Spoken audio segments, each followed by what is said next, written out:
Imagina que hoje você decide construir a sua casa. Você já tem o terreno, o clima está agradável, o sol está aí aparecendo, não está acontecendo nenhum assalto lá na região onde você vai construir sua casa.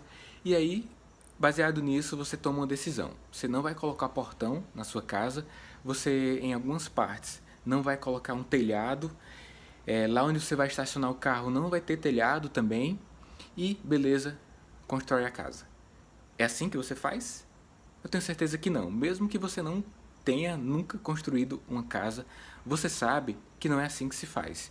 Você analisa o cenário de segurança, analisa o cenário climático. Se você mora numa região que chove bastante, você sabe que tem que ter um certo mecanismo de escoamento da água. Se você mora em uma região mais seca, você sabe que em um determinado período do ano chove muito e não vale a pena deixar várias áreas da sua casa descoberta, sobretudo lá onde você vai estacionar seu carro. Se você mora no Brasil, em a maior parte da região, você tem um cuidado muito grande com a sua segurança e não arriscaria morar em uma casa sem portão. É assim que você analisa e é assim que você planeja para construir a casa. Da mesma forma, é o mundo dos investimentos. Há necessidade de você analisar o cenário, de ter uma visão crítica para que você faça as melhores escolhas. Existe uma frase comum entre os investidores que é: espere o melhor, mas se prepare para o pior. Isso diz respeito a não se expor em grande quantidade a um risco de ganho quando um dos resultados é a falência. Existe um conceito chamado risco-retorno. Quanto maior o risco que você se expõe, maior é o retorno que você pode conseguir. Um grande exemplo são as ações. Quando você coloca uma grande parte dos seus recursos em ações, o máximo que você, imagina então 10 mil reais, o máximo que pode acontecer com você é perder aqueles 10 mil reais.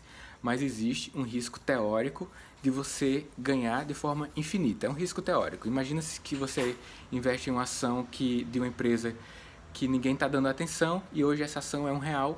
E em algum momento ela pode custar R$ 1.000, R$ 100. Em teoria, tende ao infinito o seu ganho. É o risco-retorno. Quanto maior o risco que você se expõe, então o risco é de perder tudo, maiores são as possibilidades de retorno. De outro lado, outro tipo de investimento em renda fixa, também podemos entender esse tipo de risco e retorno, esse conceito. Por exemplo, um CDB, que é um tipo de investimento em renda fixa, ele dá para você, vou colocar um exemplo aqui, 10% de ganho ao ano. Então, e qual o risco dele? Nem quase zero. A depender de quanto você tem investido, você tem um fundo garantidor de crédito. Então, é improvável que você tenha perdas desse dinheiro. E se você investe 10 mil reais, o que vai acontecer é que você vai ganhar 10% desse recurso ao ano.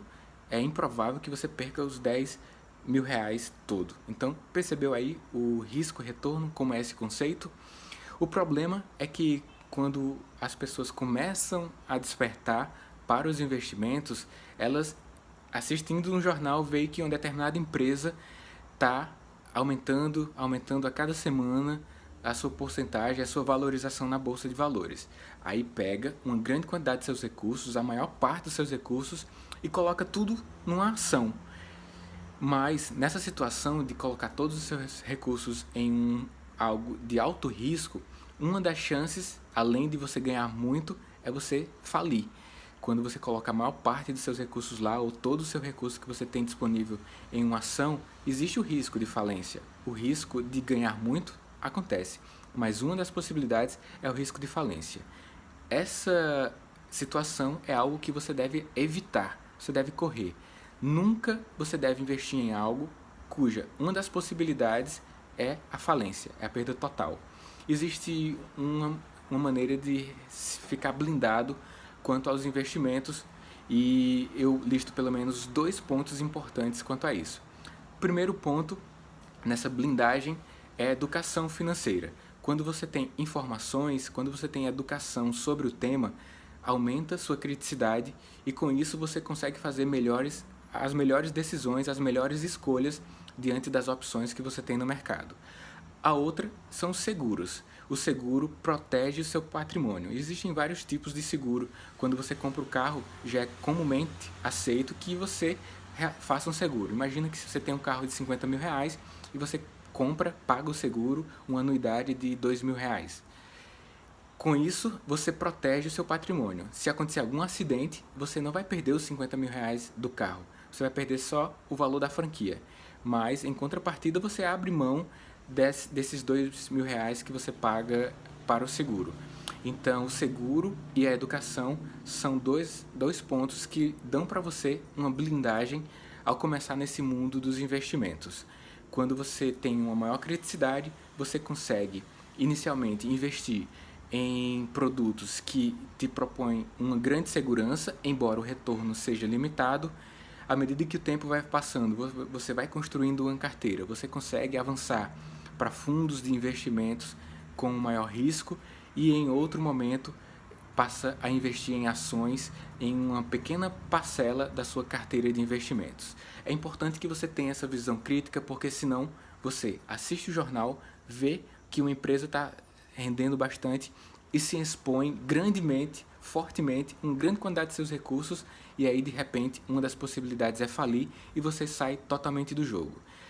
O mínimo que você tem que fazer ao decidir entrar no mundo dos investimentos é permanecer no jogo. E você só permanece no jogo se você não se expor, se você não expor o seu capital, a maior parte do seu capital, a investimentos que, embora tenham um grande ganho, tem uma grande chance de levar você ao zero. E aí você sai do jogo e aí fica psicologicamente abalado e nunca mais vai querer investir, ou abala toda a sua família, já que você também é responsável por algumas pessoas à sua volta. Pensa nisso, abraço e até o próximo vídeo.